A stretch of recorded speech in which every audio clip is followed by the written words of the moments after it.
Hello student, we will talk about the second lesson of our English prose, A Fellow Traveler by A.Z. Gardiner. A Fellow Traveler means एक सहयात्री, जिसको लिखा है A.Z. Gardiner ने। About the author देखते हैं। A.Z. Gardiner, a distinguished journalist and an eminent essay writer, was born in 1865. A.Z. Gardiner, जो कि एक डिस्टिंग्विश्ड यानी एक अलग प्रकार के पत्रकार थे और एक प्रसिद्ध एस्से राइटर यानी निबंध लेखक थे, का जन्म यानी इनका जन्म 1865 में हुआ था।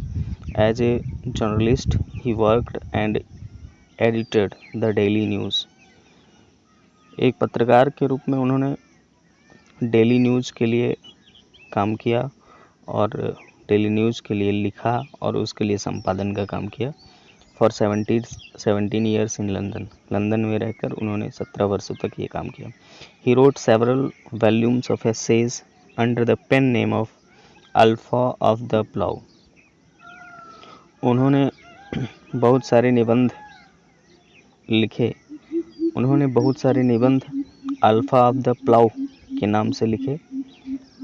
पेन नेम का मतलब होता है कि जिस नाम से कोई व्यक्ति लिखता है उसको पेन नेम बोलते हैं।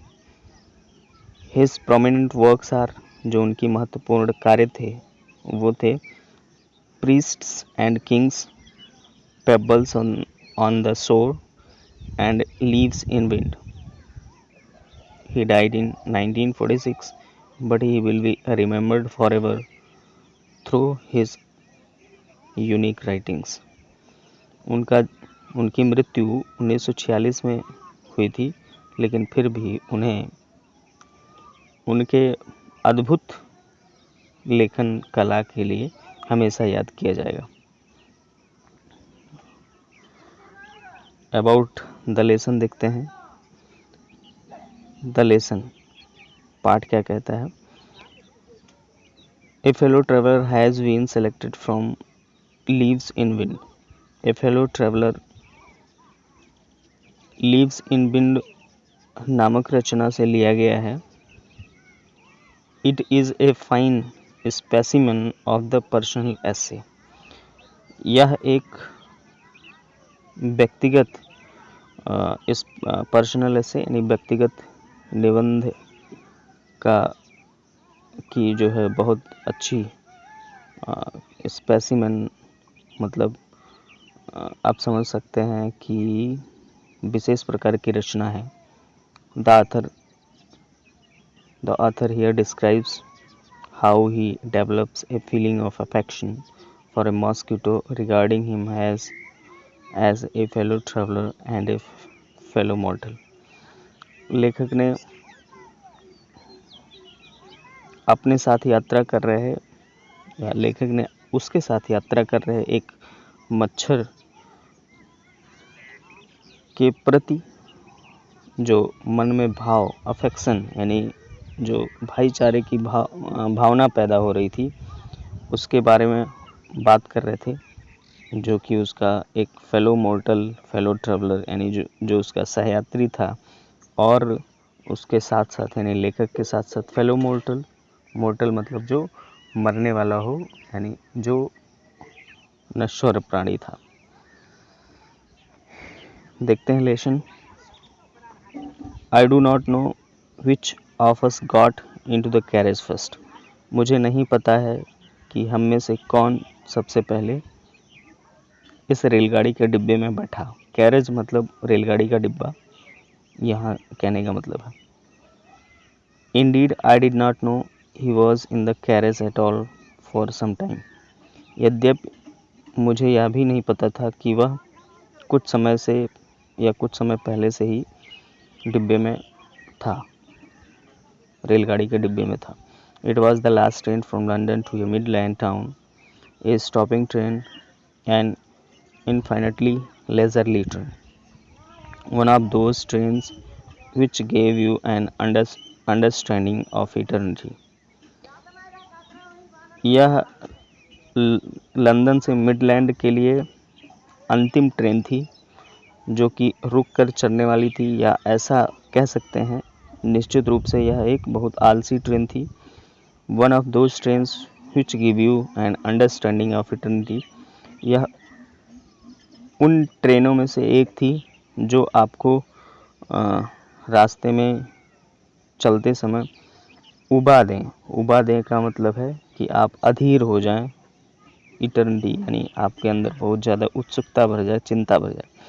It was tolerably full when it started.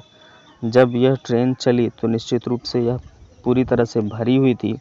But as we stopped at the suburban stations, लेकिन जैसे जैसे ही हम उपनगरीय स्टेशनों पर रुकते गए, the traveller alighted in ones and twos. जो यात्री थे वो एक दो करके उतरते गए, अलाइटेड मतलब नीचे उतरना।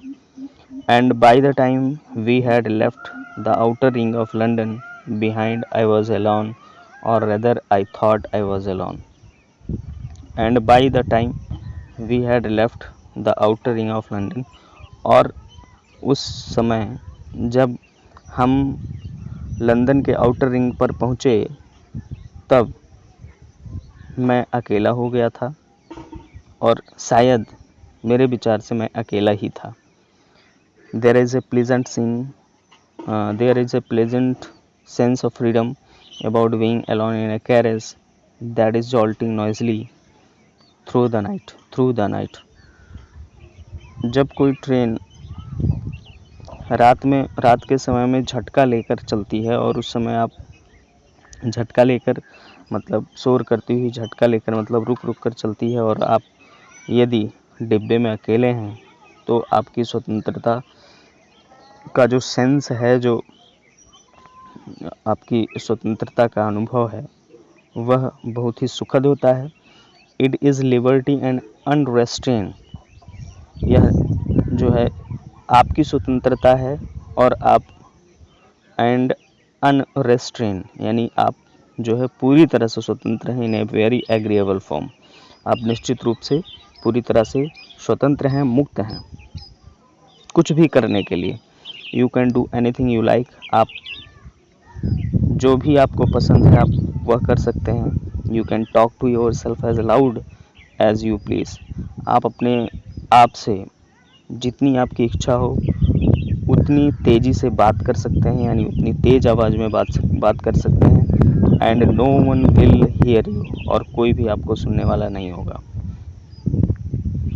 You can have that argument out with Jones. आप एक काल्पनिक व्यक्ति, यहाँ पे जोन्स लिखा है तो लेखक अकेला था, उसके साथ कोई नहीं था, तो कहता है लेखक कि आप जो है एक काल्पनिक व्यक्ति जिसका नाम जोन्स है उसके साथ आर्गूमेंट कर सकते हैं। And roll him triumphantly in the dust without fear of a counter stroke. और आप काउंटर स्ट्रोक मतलब एक ही झटके से, और आप विजेतापूर्वक एक ही झटके से उसे मिट्टी में बिना किसी डर के मिट्टी में मिला सकते हैं, यानी उठा के पटक सकते हैं। विदाउट फियर, बिना डर के। ट्रियम्फेंटली मतलब विजेतापूर्वक। You can stand on your head. आप अपने सिर के बल खड़े हो सकते हैं। And no one will see you, और आपको कोई देखने वाला नहीं होगा, या आपको कोई नहीं देखेगा। You can sing. आप गा सकते हैं, और डांस टू स्टेप, और या एक दो कदम नृत्य कर सकते हैं। और प्रैक्टिस ऑफ गोल्फ स्ट्रोक, या आप जो है गोल्फ खेलने का प्रयास कर सकते हैं, मतलब प्रैक्टिस कर सकते हैं, अभ्यास कर सकते हैं। और play marbles on the floor, या फिर आप स्वतंत्रता पूर्वक फर्श पर कंचे खेल सकते हैं, गोली खेल सकते हैं। विदाउट लेट और हिंड्रेंस, बिना किसी बाधा के या बिना किसी रुकावट के। You can open the window और shut it without provoking a protest. आप किसी भी विरोध के बिना, यानी आप जो है दोनों खिड़कियों को बिना किसी विरोध के, बिना किसी जो है रुकावट के बंद कर सकते हैं, खोल सकते हैं। You can open both Windows और शट बोथ, आप दोनों खिड़कियों को एक साथ खोल सकते हैं, बंद कर सकते हैं। Indeed you can go opening them and shutting them as a sort of festival of freedom, आप उन खिड़कियों को एक sort of festival of freedom यानी स्वतंत्रता की खुशी के रूप में, त्यौहार के रूप में जो है बारी बारी से खोल बंद कर सकते हैं। You can have any corner you choose and try all of them in turn, आप कोई भी एक कोना पकड़ सकते हैं और बारी बारी से प्रत्येक कोने में जा सकते हैं। You can lie at full length on the cushions and enjoy the luxury of breaking the regulations and possibly the hurt of DORA herself. You can have any you can lie at full length on the cushions. Cushions मतलब होता है sheet यानी तकिया, cushions मतलब होता है seat जिस पे आप बैठते हैं ट्रेन में। आप जो है cushions मतलब गद्दा भी होता है, ठीक है। तो you can lie at full length on the cushions, आप जो है उस बैठने के सीट पे गद्दा समझ के पूरी तरह से यानी पैर फैला के लेट सकते हैं।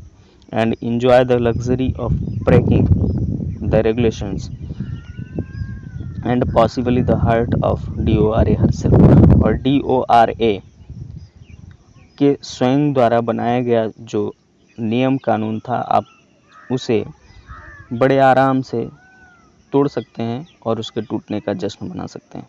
तो यहाँ पे DORA क्या है, तो DORA जब प्रथम विश्व युद्ध लड़ा गया था तो इंग्लैंड में एक जो है कानून बना था डिफेंस ऑफ रियल्म एक्ट के नाम से।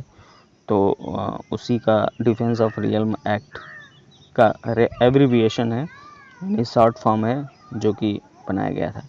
Only DORA will not know that hurt is broken, केवल DORA को नहीं पता चलेगा कि जो है उसका हृदय यानी उसकी कानून को तोड़ दिया गया है। You have escaped even DORA, और जब DORA को पता नहीं चलेगा तो आप निश्चित रूप से आप DORA के नियम कानून से बच जाएंगे।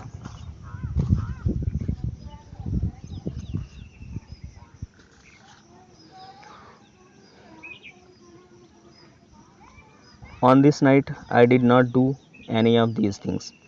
लेखक ऐसा केवल सोच रहा था, वो कहता है कि on this night I did not do any of these things. इस रात मैंने ऐसा कुछ भी नहीं किया। They did not happen to occur to me. ऐसा करना मेरे बस की बात नहीं, या ऐसा करना जो है मुझे शोभा नहीं देता।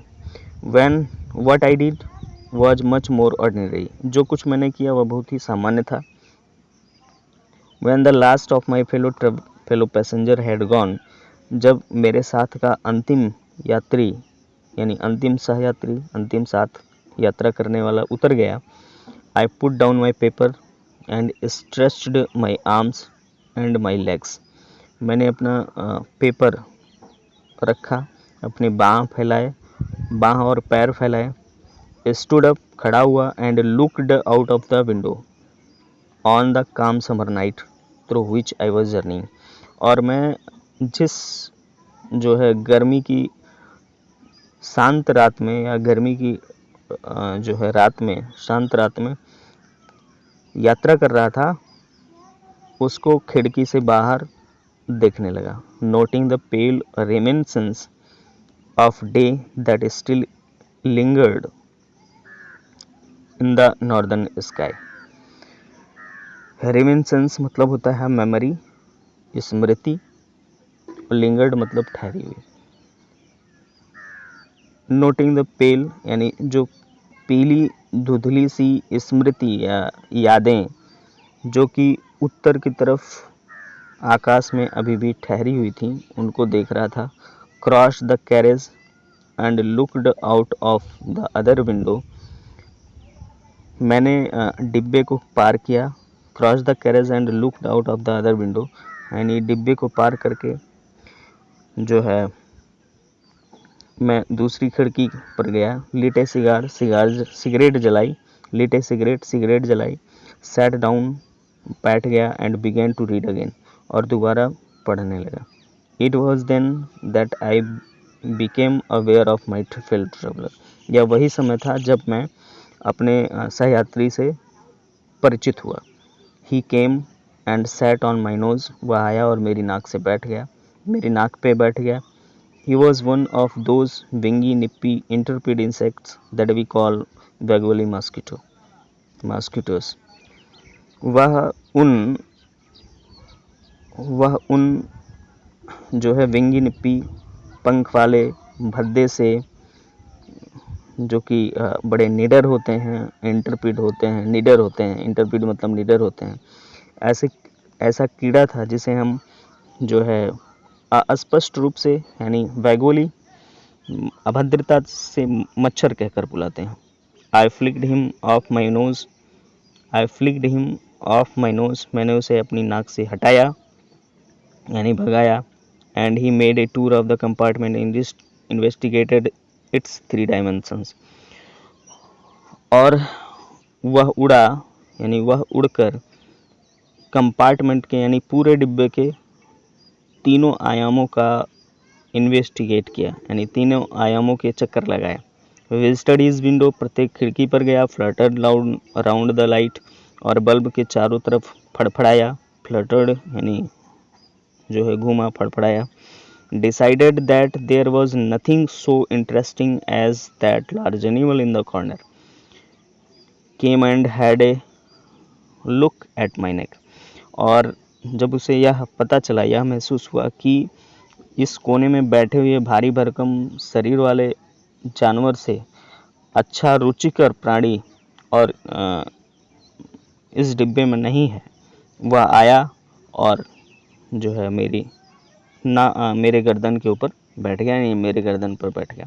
तो यहाँ पे लार्ज एनिमल का मतलब है कि जो है मच्छर बहुत छोटा होता है और उसकी अपेक्षा मनुष्य का शरीर बहुत बड़ा होता है, इसीलिए लार्ज एनिमल जो है लेखक के लिए रखा गया है।